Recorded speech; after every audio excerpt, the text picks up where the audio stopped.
Nesse vídeo de hoje a gente vai falar sobre um dos fundos imobiliários mais badalados do mercado, que somente nos últimos 12 meses distribuiu 20% de dividend yield. Eu desconheço algum outro fundo, alguma outra empresa que vem pagando tamanho de dividendos. Inclusive, se você conhecer algum, já deixa aqui nos comentários que a gente pode virar tema do nosso próximo vídeo aqui do canal, fechado?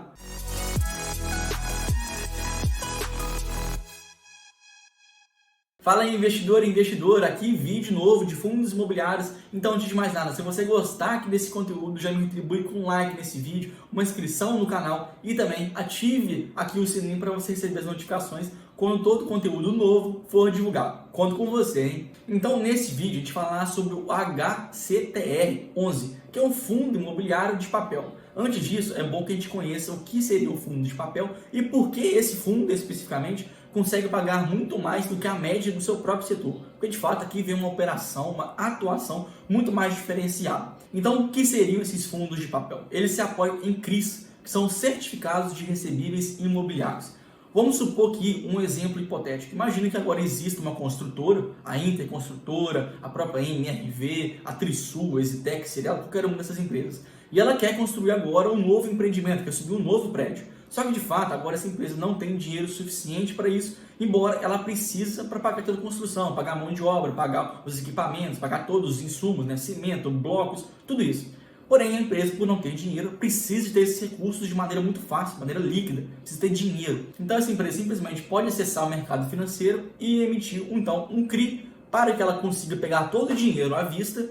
Ou seja, a partir de cada uma das vendas, de cada um dos apartamentos, vai entrando fluxo de caixa. Esse fluxo de caixa funciona como uma mensalidade que vai pagando, então, pelo CRI, enquanto que essa construtora vai pegar todo o dinheiro à vista. Ou seja, ela troca o dinheiro parcelado por dinheiro à vista, obviamente deixando alguma taxa. Então, assim funciona uma estrutura de um CRI, sempre para financiar ali alguma obra, algum empreendimento que venha a surgir quando a empresa, de fato, não tem recursos. Só que expanda agora o CRI para não só essas construtoras, mas para demais empreendimentos. Pode ser para construir um estádio de futebol, um hotel, um shopping, um galpão logístico. Todos podem fazer obras, não só essas companhias citadas, por isso todas essas têm acesso à emissão de algum CRI. Então, a partir do momento que já existe essa operação, simplesmente um fundo imobiliário pode fazer a compra desse CRI, ou seja, comprar a dívida de tal maneira que essas construtoras, o que for que seja, vão pagando sempre os dividendos mensais. Ou seja, todo dividendo que você recebe dos fundos de papel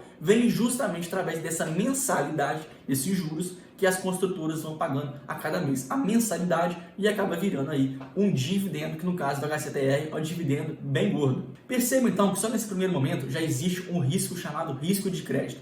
Porque até então a gente só falou de empresas grandes, MRV, Trisul, Zetec, Cyrela, empresas de fato muito robustas, que têm muito caixa, mas a gente sabe que o nosso país vive sempre de empresas dos dois extremos. Tem empresas muito boas, mas também tem aquelas empresas que não são muito consolidadas, não são muito robustas e que por si só já apresentam um risco de crédito muito grande. Porque agora imagina que existe agora um prédio ou um condomínio ou então um loteamento em uma cidade pequena que não tem tanto fluxo de pessoas, que as pessoas não têm condição de sair comprando vários imóveis assim. Ou seja, aquele imóvel tende a ter uma venda muito mais devagar, ou até mesmo não vingar, faz quando aquele imóvel não conseguiu vender nada.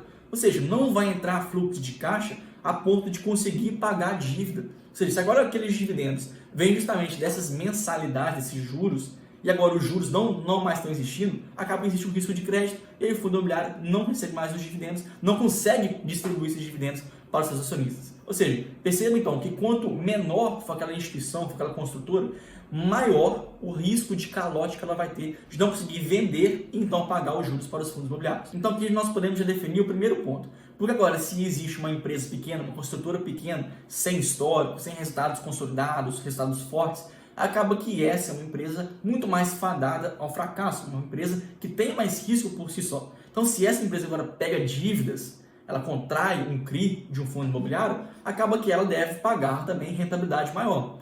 O fundo imobiliário não vai emprestar para uma empresa pequena na mesma taxa de juros que ele empresta para uma empresa grande, consolidada, saudável. Obviamente tem diferenças. Então agora, quanto menor essa empresa que vai pegar o dinheiro for, mais juros ela vai ter que pagar. A taxa de rentabilidade vai ser muito maior. Quanto maior o risco, a rentabilidade tende a acompanhar esse mesmo movimento. O segundo ponto que a gente poderia abordar se refere agora ao LTV, que é o Loan to Value. O que seria isso? Imagine que agora essa mesma construtora não consegue de jeito nenhum honrar seus compromissos. A dívida está vencida, ela não consegue pagar.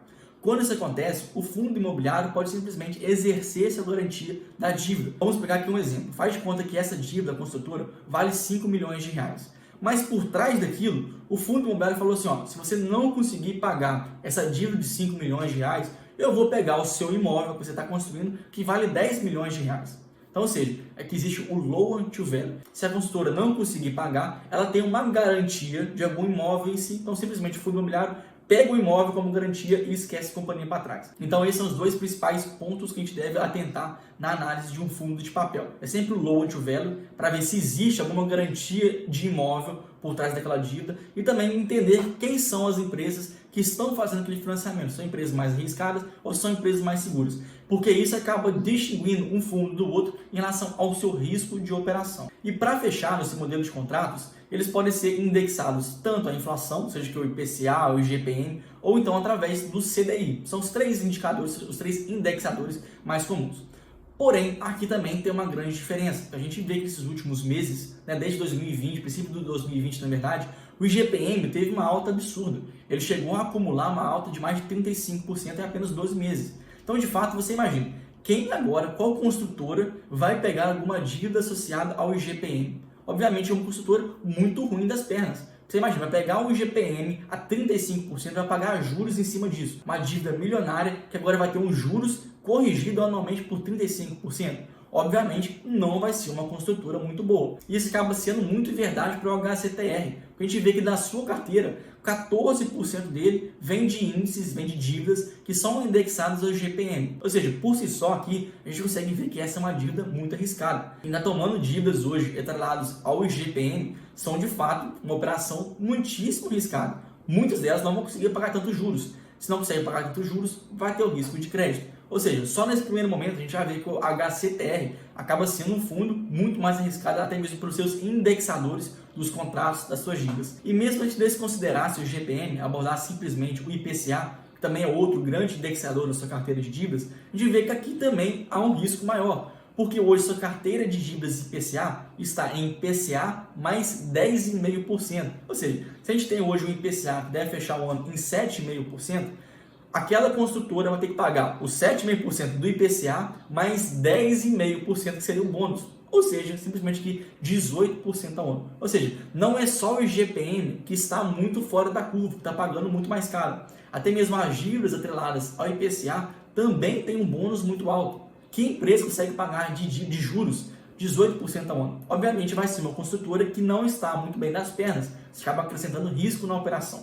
Só que quando tudo vai bem, acaba que o HCTR também vai bem. Por isso hoje ele consegue distribuir tantos dividendos muito acima da média do mercado, porque ele tem dívidas muito mais arriscadas do que os outros possuem. Por si só, agora, a gente vai ver que o dividend yield do HCTR é muito maior que os demais fundos de papel. Só que a gente está no mercado financeiro, sabe muito bem que o mercado não sempre vive bem. Ora, isso vai chegar um momento que vai ter um estresse das dívidas, o fundo imobiliário pode passar sim por alguns problemas específicos, com alguns CRIs, pode haver inadimplência. O mercado nunca caminha 100% bem, sempre vai ter aquelas oscilações, ainda mais por ser uma operação muito grande, existem vários construtores ao mesmo tempo. Ou seja, o STR tem problemas, podem ter problemas de vários lados, de várias frentes. Isso sim acaba acrescentando muito mais risco à operação. Obviamente também isso acaba refletindo em maiores dividend yield. Então perceba, se você hoje está comprando o HCTR pensando no seu dividend yield, tudo bem, não há nada de errado quanto a isso. De fato ele produz muito dividend yield. Mas também saiba que você está tomando um risco muito, mas muito maior do que os demais fundos.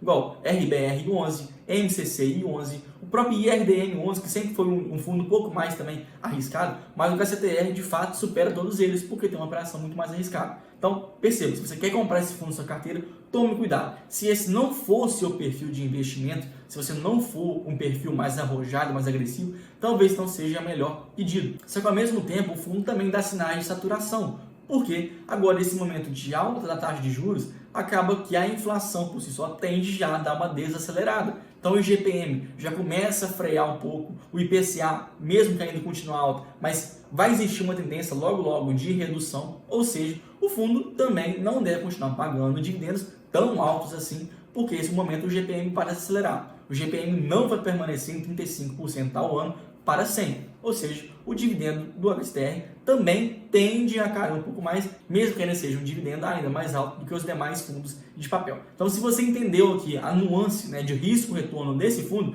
eu peço para que você deixe aqui um like nesse vídeo, se inscreva no canal e deixe também um comentário qual que é o fundo que você quer que eu possa fazer análise para os próximos vídeos. Eu agradeço muito a sua atenção e espero você lá no próximo. Valeu!